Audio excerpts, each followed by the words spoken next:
What is going on YouTube?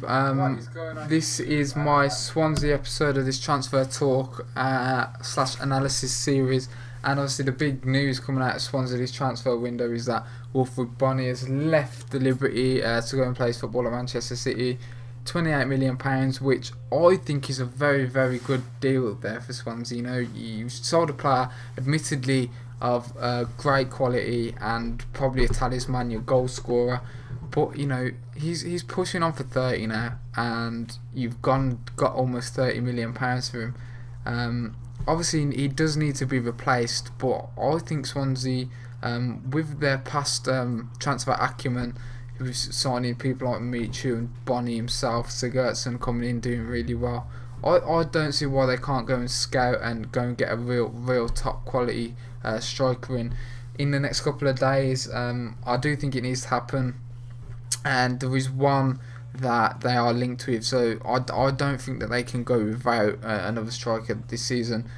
Gomis, which has been strange for me. You know, you'd think there was an opportunity there for him.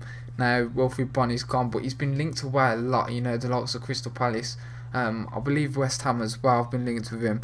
I find that quite strange. If I was Gomis and Bony had gone, there's definitely an opening for him to go and stake his claim in that team and try and score some goals and really become a top class Premiership striker. But I don't know what's going on, whether there's been words with Gary Monk or the board or players and someone's been upset, but that seems a strange one. We'll see whether anything materialises for him, but the last I heard that he was house hunting in South London, so Crystal Palace potentially. I honestly don't know. Another not so good bit of news for Swansea is that Liam Britton looks like he's going to be out for the rest of the season now. Absolute legend at Swansea. He's played with them through the divisions, and I really like him as a player as well. He has tailed off a little bit this year, I think.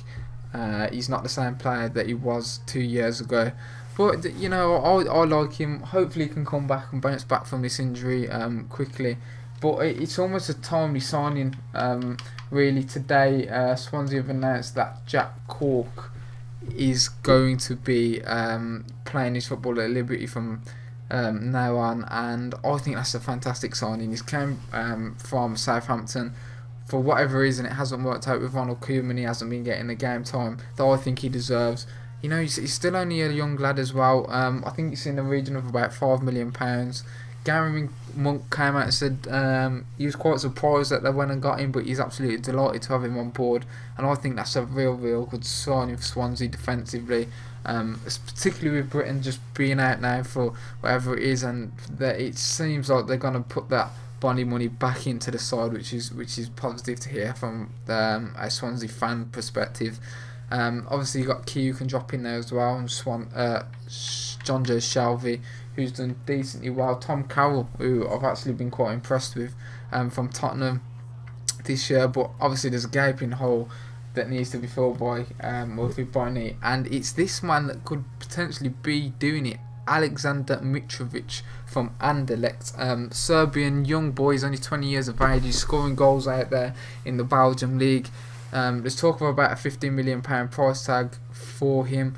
He's a big striker, as you can see, 6'2". He's got a bit of physicality about him. He's not the quickest in the world, but you know, there's no reason why you can't go and play up top. And then you got the likes of Montero, Dyer and Routledge, maybe pinging some crosses into him. And then obviously Gylfi Sigurdsson to go and play off him. He does like to play off like a big striker, Gylfi Sigurdsson, and that could be a reasonable signing for Swansea. Whether it's a bit of a chance because of his age and because he's never played Premier League and he's only really had one good season, I don't know.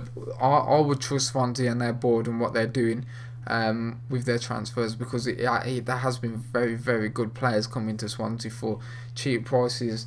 I don't think Anderlecht want to let him go, particularly in January, just for them really. You know, it doesn't give them much time to find an alternative striker if he does leave. So I think they want to hold it off to the summer.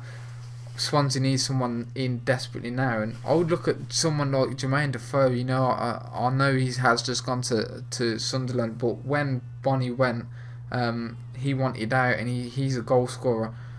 He could have gone and played up top with a Gomis, or maybe even up top on his own. So maybe a chance miss for Swansea. Whether Gary Monk really ever had his eye on him, I'm not too sure. I did read on Sky that there were up to 10 clubs in the hunt for Defoe.